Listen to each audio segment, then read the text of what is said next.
शेर ड्रामा का हीरो अब एआई दुनिया का लेजेंड। 2035 में दानिश तैमूर का AI version Hollywood film cyber शेर का हीरो बना।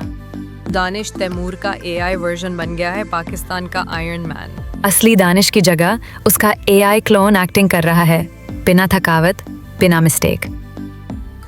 दानिश का एआई वर्जन हॉलीवुड के AI based film cyber hero Karachi protocol में लीड कर रहा है।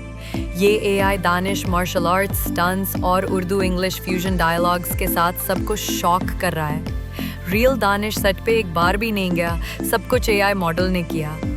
और एआई दानिश की पॉपुलैरिटी असली दानिश से ज़्यादा हो गई। शहीर जैसे ड्रामे करने वाला अब एआई स्टंट्स और डिजिटल वर्ल्ड का बॉस है।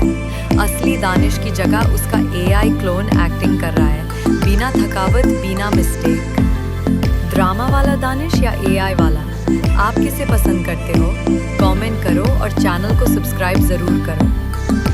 क्या आप भी एआई दानिश की मूवी देखोगे? लाइक करो और कमेंट में बताओ।